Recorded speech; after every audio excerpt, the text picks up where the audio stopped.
All right. Today is the 6th of June, 9:36 a.m.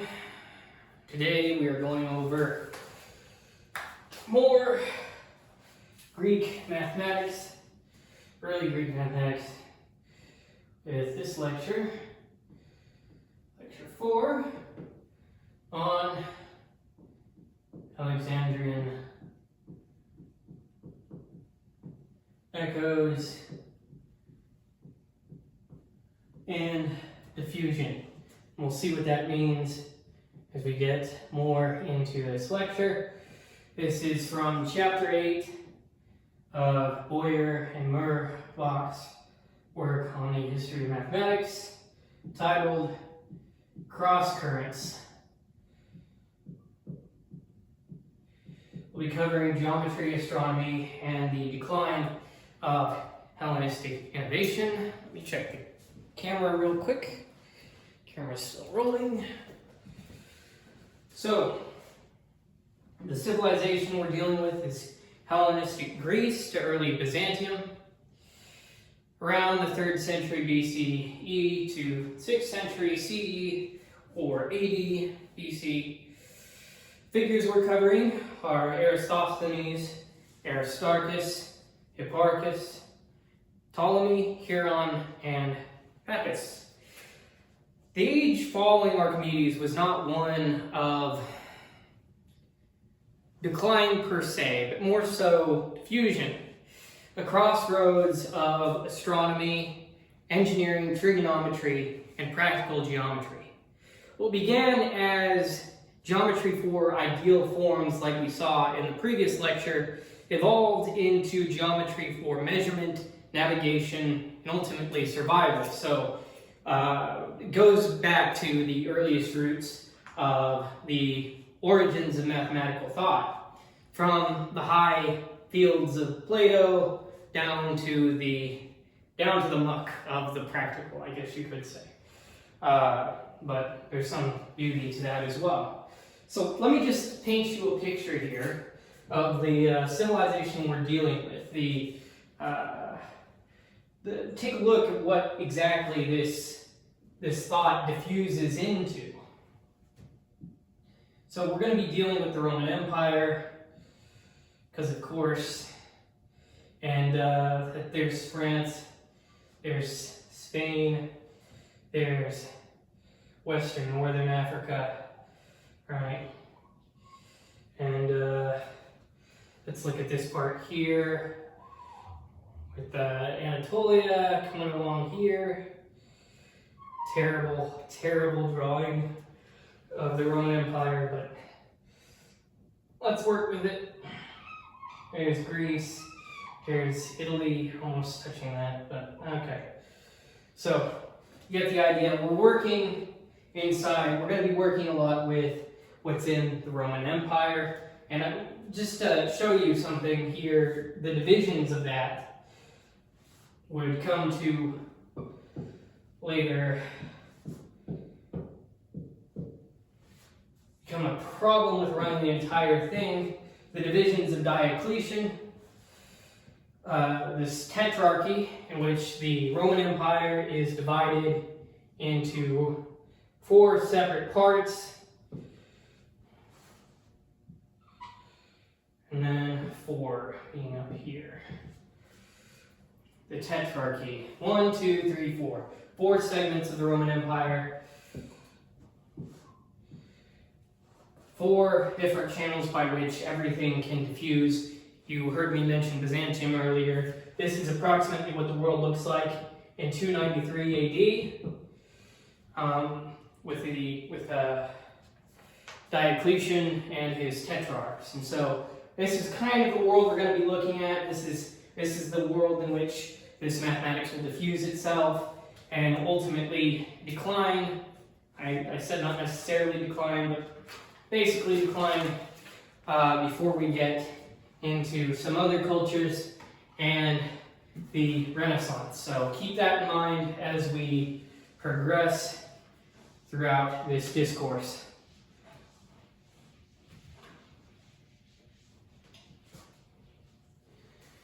Right.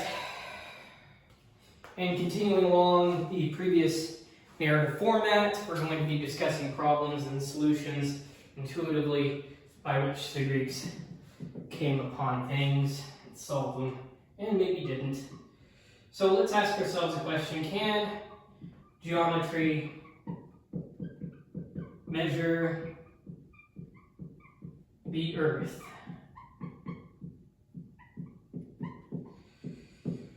Can a shadow reveal the size of the planet? Eratosthenes used sunlight, wells, and a bold assumption to sketch geometry from local observation to global insight. The assumption is that the Cyan and Alexandria lie on the same meridian, a north-south line. At noon, on the summer solstice, the sun shines straight down a well. Let this be a well or a Mario tube thing. Sun shines straight down a well. Observation in Alexandria. At the same time, a vertical stick casts a shadow.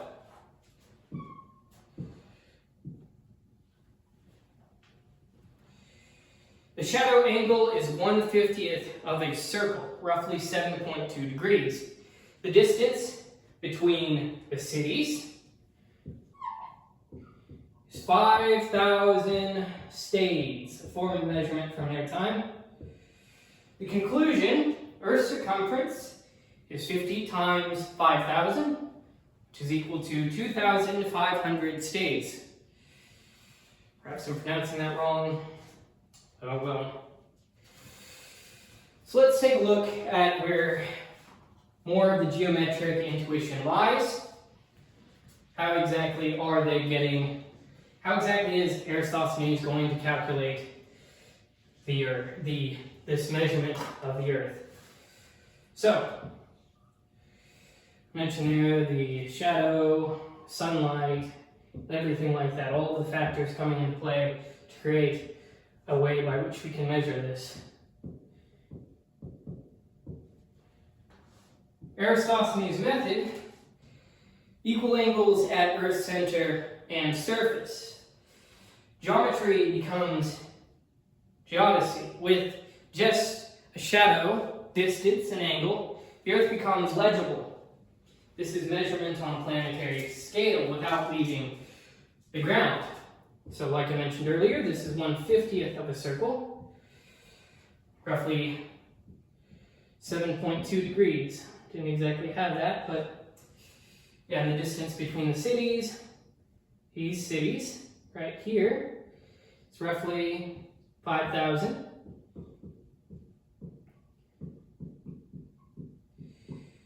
Stades, and we have the 5,000 times 50.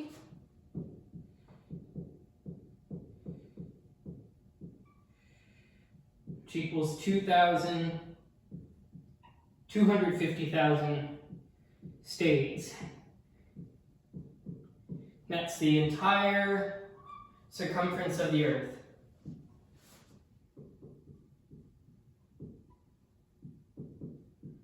He takes this little part of what he's given from what he knows and uses that to reasonably extrapolate the circumference of Earth.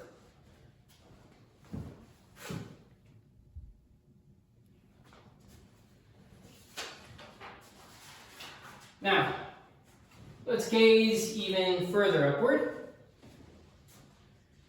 See how Eratosthenes deals with measuring the cosmos with angles. Can you measure the cosmos with just angles? Well, here's a way.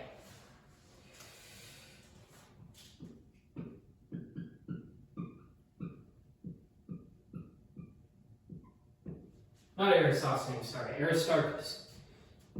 Previous one was Eratosthenes.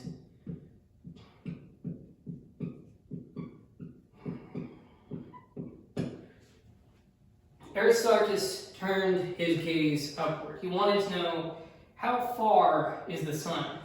And how big is it compared to the moon? Well, when the moon is half lit, the triangle Earth, Moon, Sun is right angled. Measurement, roughly, of this triangle, Moon, Earth, Sun, is actually roughly 87 degrees. Now, what he found is he could use triangle geometry and find that the sun is 19 times farther than the moon. From eclipse data, from just charting this all out, writing it down, the sun is also about 19 times wider, according to Aristarchus. So let's just go ahead and draw ourselves a simple triangle.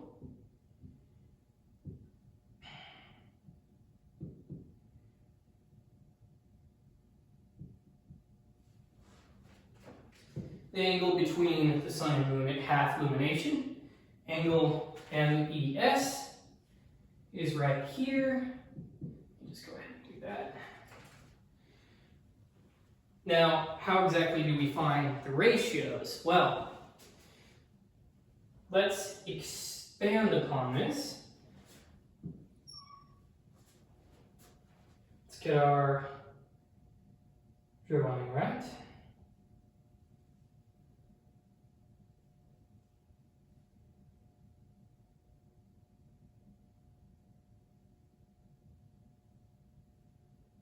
Describe that.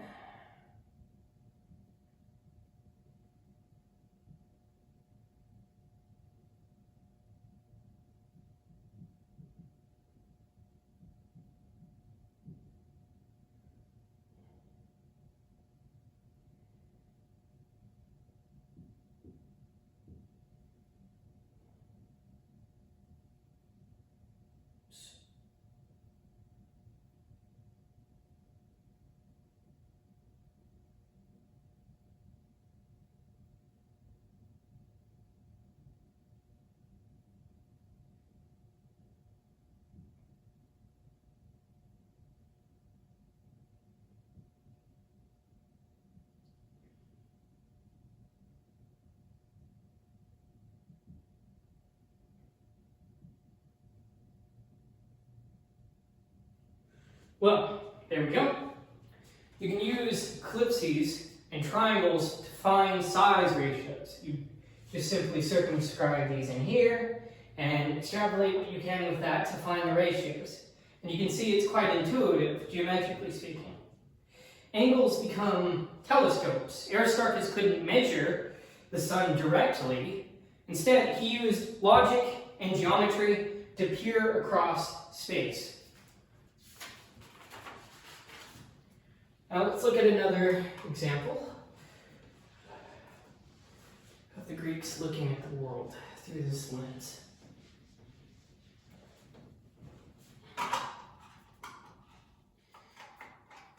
In fact, let's look at something which strikes close to home for a lot of us here in the modern day.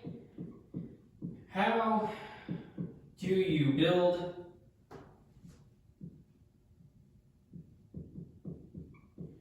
trigonometry without sines? Not sines, but sines like cosine, tangent. You have no calculators, you have no sine or cosine, just a circle. And the Greeks is sharp, and the sharp eyes of a Greek mathematician. So, there's this notion of a chord. A chord is a straight line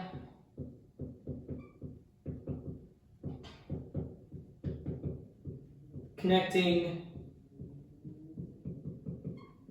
2 points on a circle.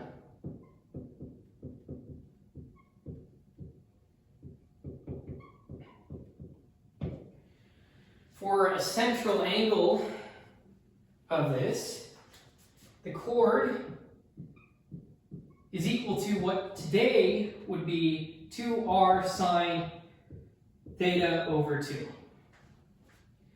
Hipparchus created a table of chords, similar to what you'd find with the Sumerians, the Mesopotamians, and their table of sexagesimals in later engineering text manuals about sine, cosine, tangent. And then Menelaus extended chord geometry to spherical triangles. Example of that would be just, oh, that's a bad circle. Okay. Speed. Prime, A prime. There's O, and it's supposed to be, there we go. Chord AB in a circle is a precursor to the sine function.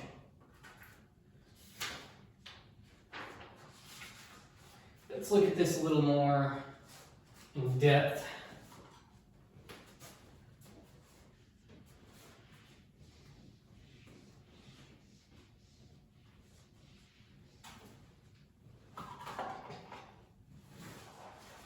Particularly with focus on Menelaus's ideas. Menelaus's ideas? However you pronounce it. I wish I knew how to pronounce everything. That'd be an ultimate superpower, wouldn't it? Alright. Let's go ahead and cross that through.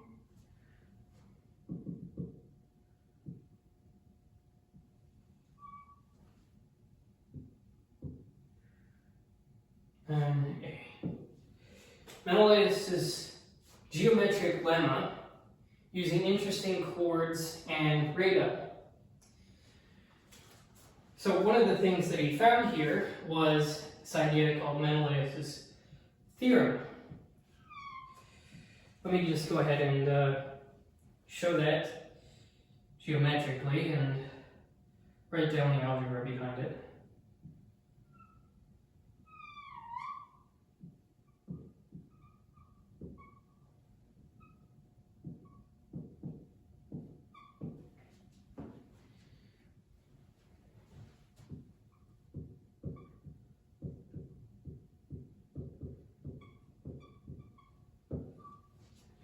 So his theorem was a traversal cuts a triangle ABC at points D, E, F. The identity holds from that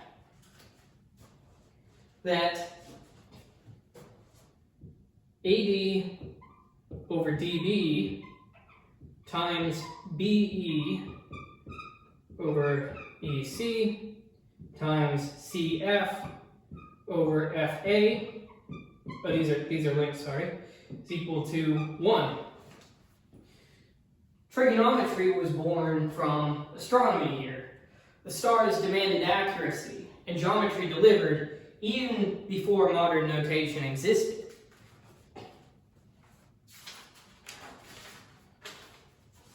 Now let's look at this even further.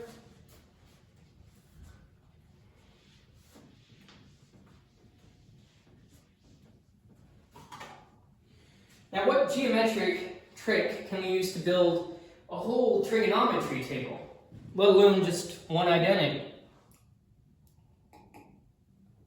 Well, let's look even deeper into the notion of chord.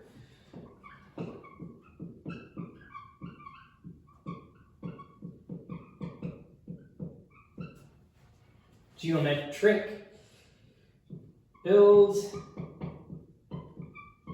a whole trig table.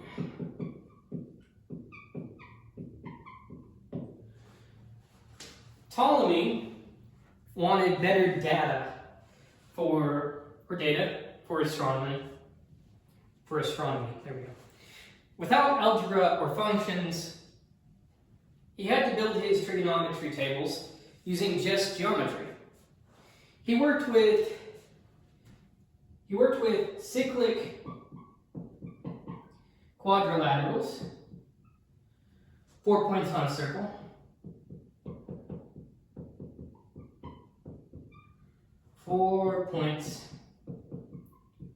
circle, using a theorem, which is now named after him.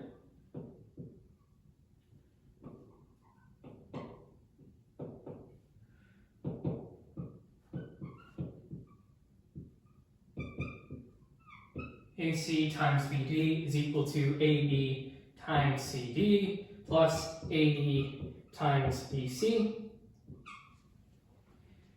And from this, he was able to derive what we now know today as the sine alpha plus or minus beta and cosine alpha plus or minus beta identities.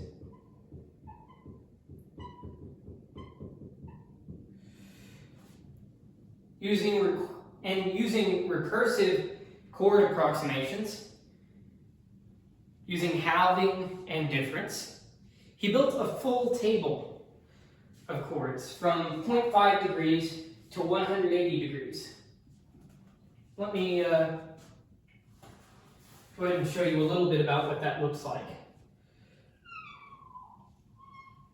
So you have in one column the arc. These would be in fractions, like how we saw earlier when we were describing the projection that was used to find the circumference of the Earth, chord, and 60ths. So we have the notion of that kind of the sexagesimal idea coming back with the keeping the 60s in play here.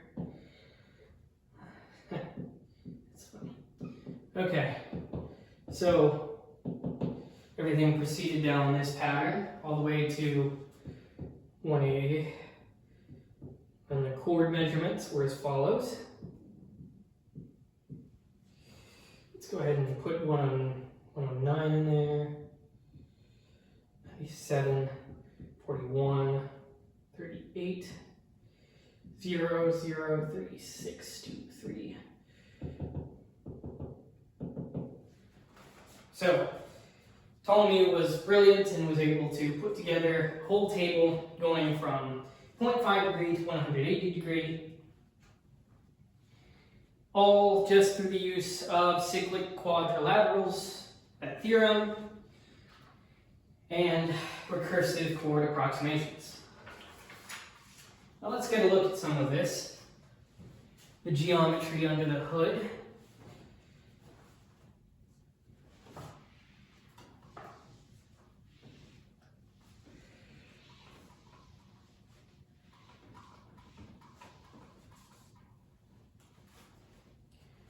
So, quadrilaterals. Let's get 4 points.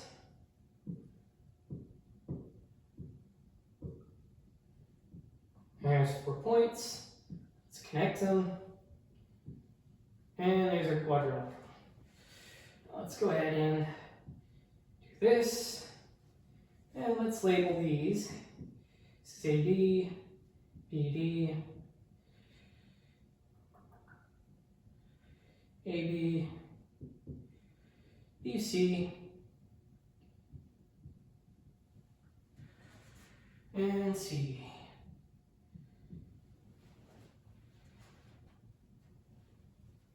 Oh, yeah, also AC.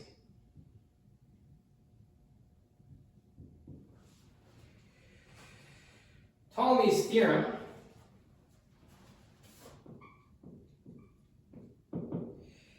is that in cyclic quadrilateral,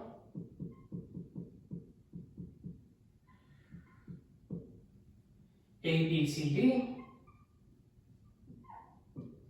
the diagonals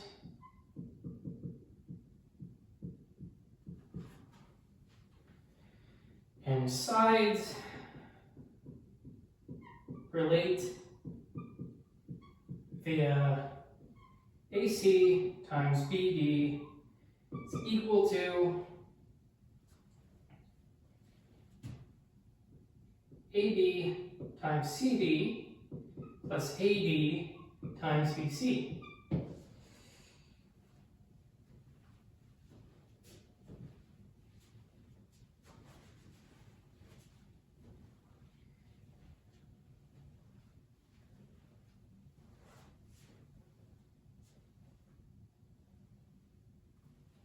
Now, if we zoom in and we take a look a bit further inside this quadrilateral,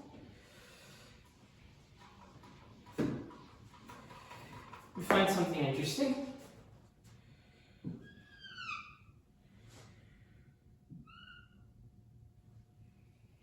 If we allow ourselves to project onto a point F,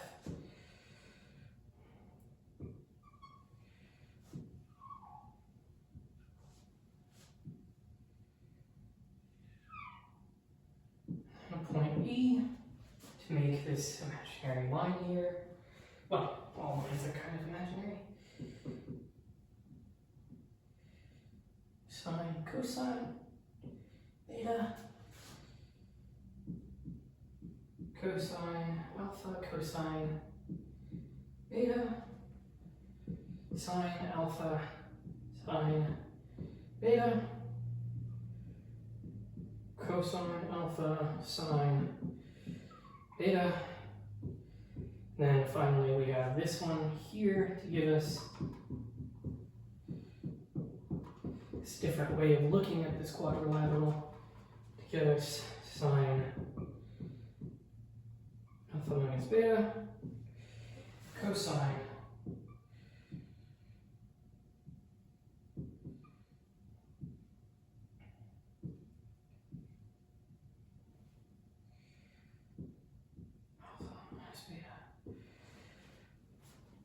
So this becomes the geometric basis for sine alpha minus beta is equal to sine alpha times cosine beta minus cosine alpha sine beta, with angles alpha and beta being labeled on intersecting arcs and chords. A clever geometric identity becomes a factory for trigonometry. Centuries before sine tables had even the faintest idea of names.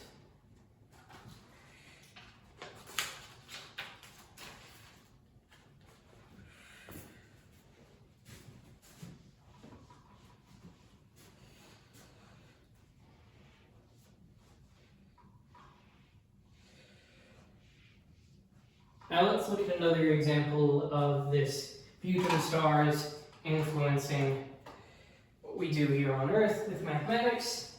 How do you model weird planetary motion using only circles?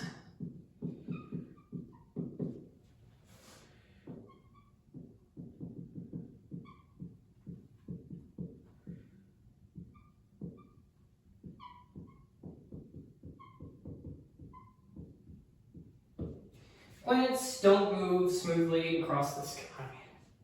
They pause, reverse, loop. The Greeks hated irregularity. You could see it in the way that they hated irrationals. So Ptolemy did something bold. He modeled planets using different, large circle around Earth,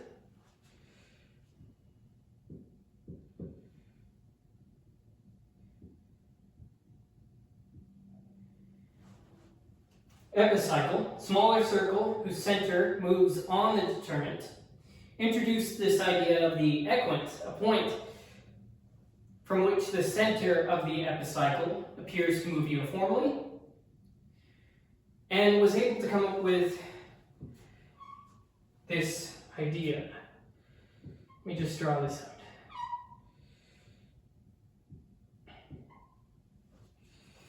Now, it should be noted this violated Greek ideals of uniform circular motion, but matched observations.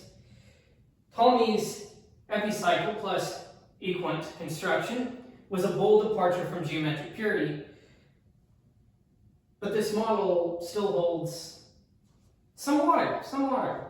May not be the perfect ellipses that we end up finding earlier. It doesn't take into account Newton's laws of motion or anything like that, because that didn't exist, but sometimes models are messy. But if they can predict the sky to any degree, they win, at least for the time being, at least insofar as you have a method that is irreplaceable for the moment. But can you measure the sight of the observer looking upon us itself? That's something the Greeks would tackle as well. Rudimentary optics.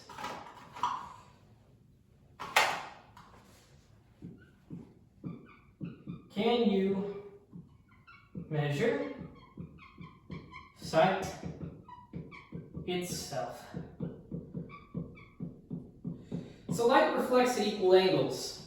Well, why? Heron, who would go on to invent the first steam engine, or one of the first steam engines, which by the way is pretty cool. It's a neat little fact.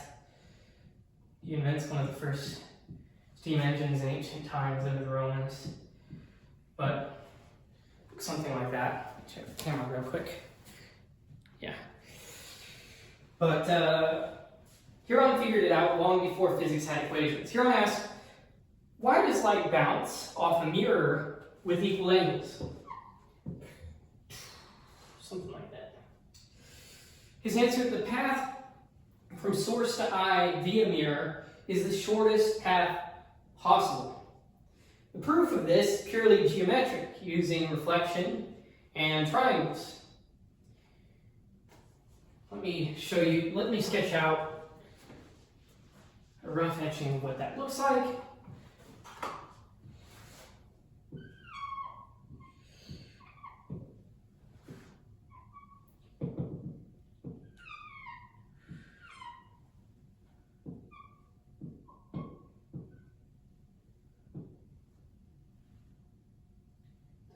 Here, E.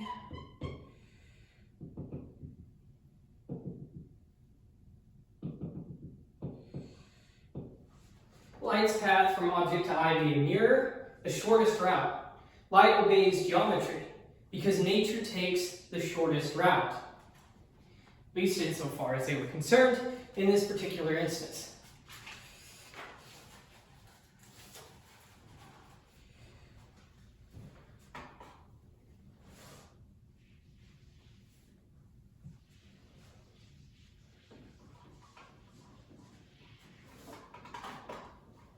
Now let's ask ourselves another question.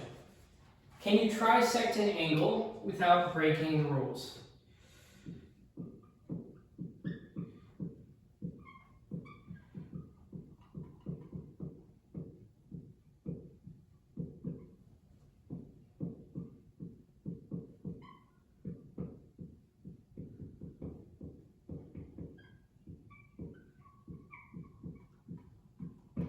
The Greeks proved you can't trisect any angle using only a compass and a straight edge. This goes back to the conic sections discussion we were having on Apollonius. But what if you added a new tool, the conic section? Well, Pappus had this idea when he looked at trying to figure out the nuances of this trisection by conics. Classical restriction, compass and straight edge only. Pappus broke this rule by introducing hyperbolas.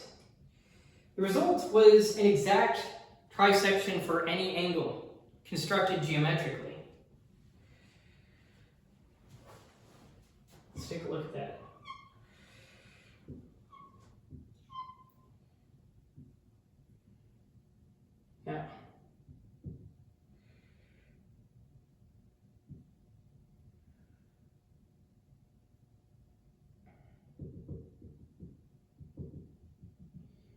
we were to zoom out, you'd see the entire hyperbola. Pappus's hyperbola-based trisection. Now, if we look even closer, here's what we'll see.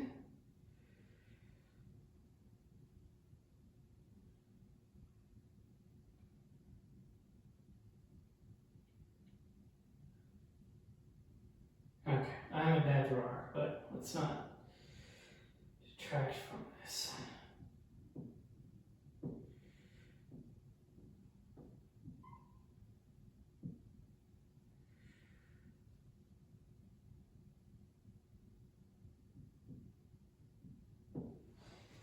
Pappus's trisection method divided the angle into 3 equal arcs using a conic intersection. Mathematics evolves by accepting its own limits and circumnavigating around them with new ideas.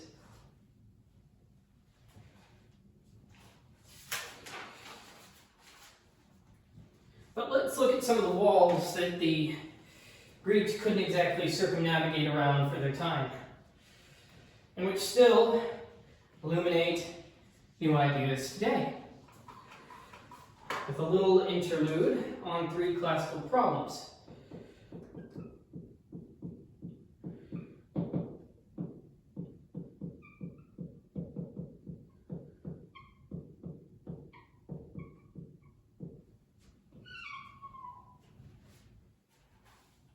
The first of these, trisecting an angle.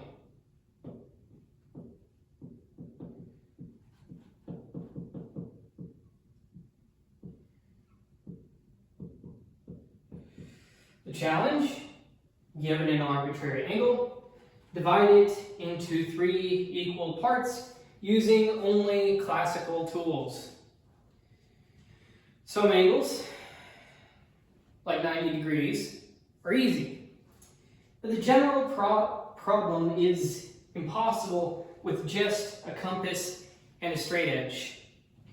We went over earlier how Archimedes used both the spiral and a noesis, a movable straight edge, to achieve trisection by physical construction. Pappus brought conic sections, showing that a hyperbola, that with this hyperbola, even the impossible could become solvable, though not with the classical implementations, classical tools.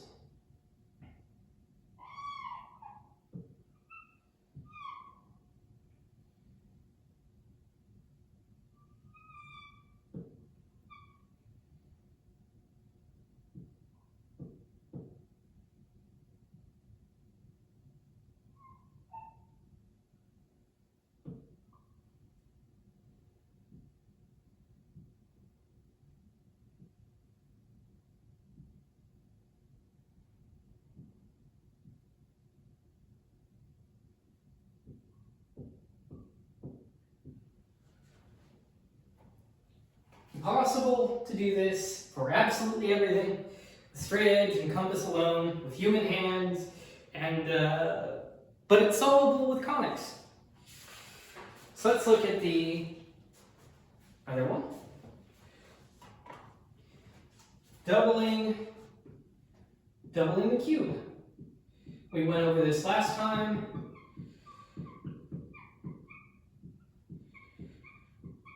Delian problem.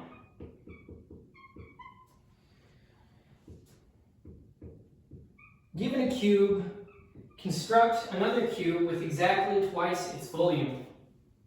The catch requires constructing with length cube root of 2. Not possible with compass and straight edge alone. This problem was not solved classically.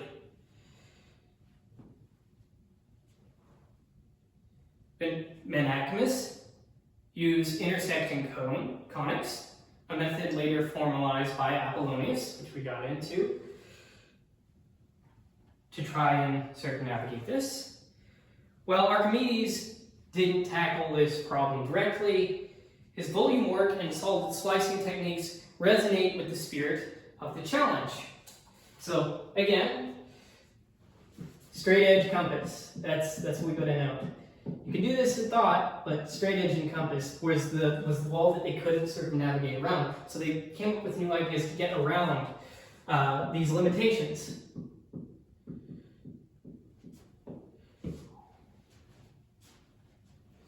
So let's go ahead and draw exactly kind of what we're trying to look at here. Whoop. Whoop, whoop, whoop. We want this, and let's see here. Oh, that's not good. Okay.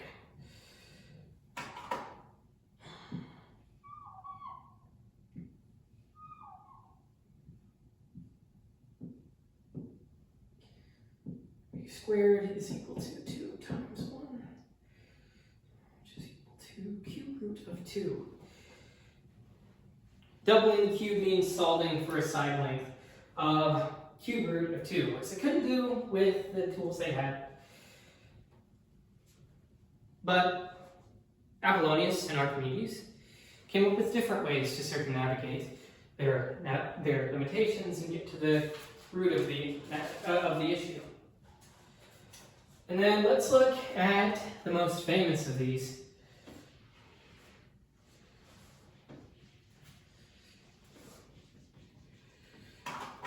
Squaring the circle.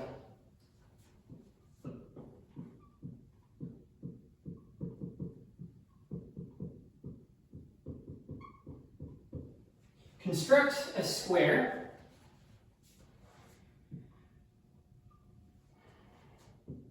with the same area as a given circle. Problem. This would require constructing the square root of pi, which is impossible for them since pi is transcendental. Archimedes approximated pi geometrically with astonishing accuracy, as we looked at earlier, and even used his spiral to square in a non-classical way. Later centuries would prove the classical construction impossible. Again, straight edge compass. But the Greek insight laid foundation for reasoning about pi long before calculus.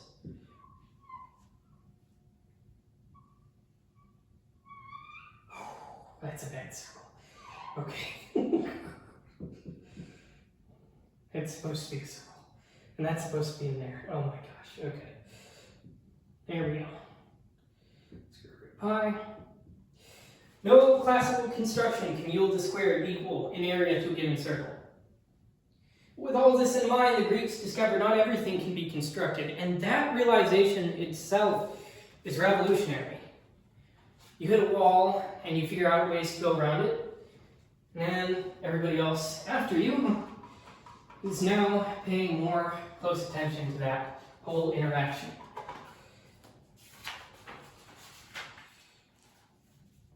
With that in mind, let's get a look at some of the last bits here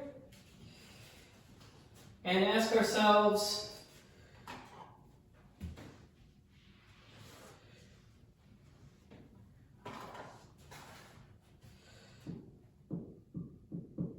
what's a curve? Really? I know what a curve is, you know what a curve is. How do we formalize that? Can a curve be defined by a rule, not just a shape? Pappus showed that proportion, not pictures, could generate geometry. For example, in the Pappus problem, you're given several fixed lines and are asked to define a curve such that the product of distances to some lines is equal to the product of distances to others. This defines conics and higher order algebraic curves. This approach anticipates analytic geometry.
you have a locus defined by distance products in the Pappus problem. The curve isn't drawn, it's deduced. Well, it is drawn literally, but it's deduced figuratively. Proportion becomes place.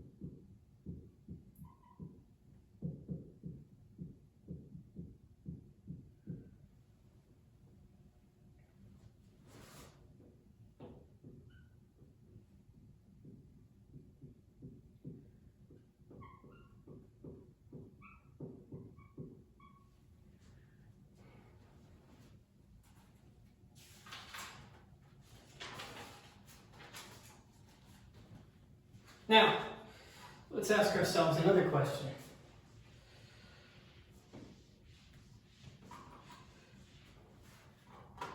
Can you see multiple types of average at once?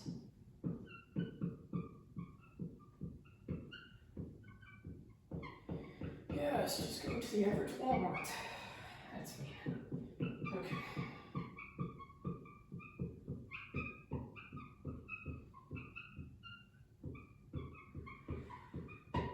We learn arithmetic, geometric, and harmonic means separately. But Pappus showed they could be visualized all in one diagram. Draw a semicircle on a diameter from A to C.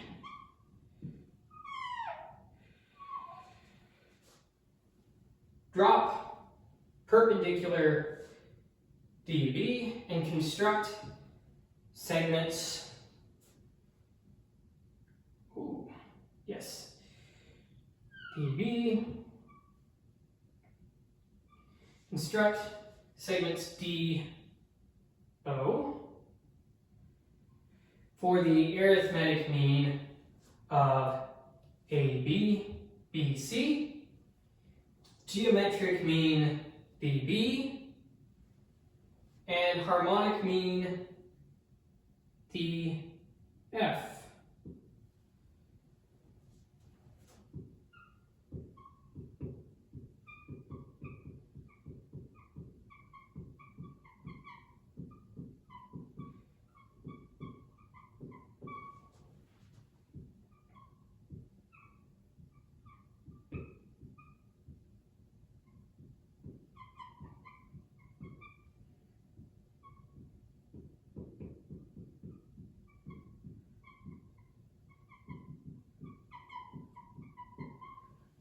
All means emerge from one configuration.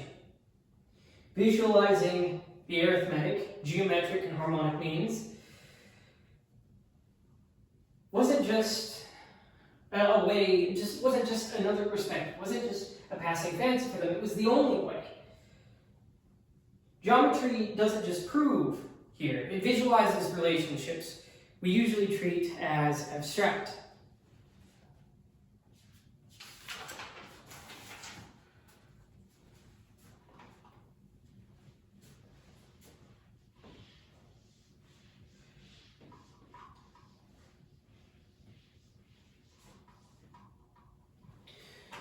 Now, here's an interesting thing they also ask themselves. Why hexagons? Why hexagons for beehives?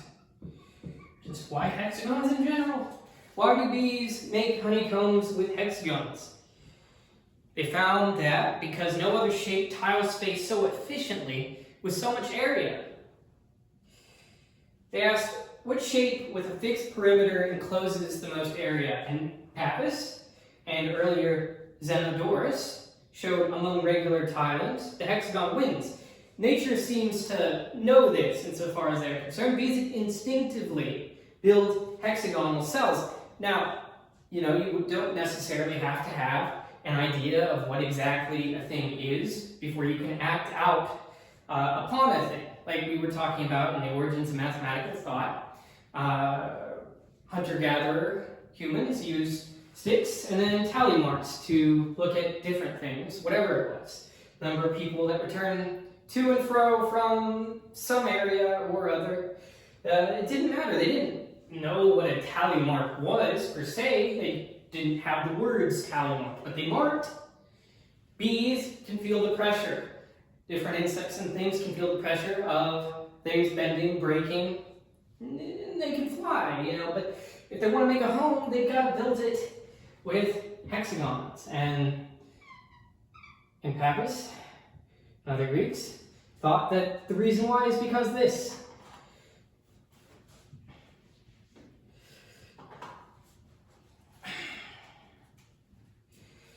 Let me show you this neat little chain construction to help get a better idea of what he was looking at. Ooh, almost out of time.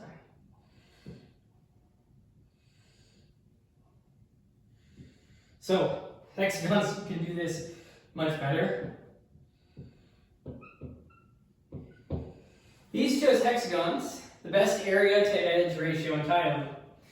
They found that nature optimizes, and sometimes it beats us to the proof. So, these thinkers didn't just do geometry. They built machines for thinking, tables, tools, techniques, some abstract, some brutally applied. Their ideas crossed borders and languages. Greek chord tables became Indian sign tables.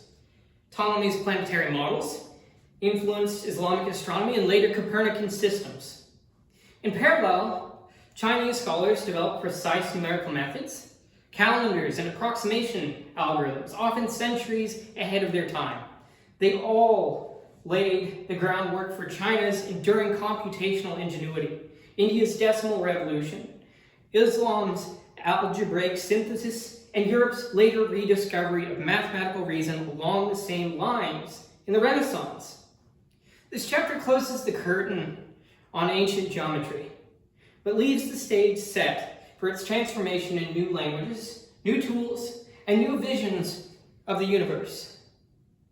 So with that, I leave you with this. Imagine you are Heron. No textbook, no computer, just mirrors, ropes, pulleys in mind. What will you measure, and how will you prove it?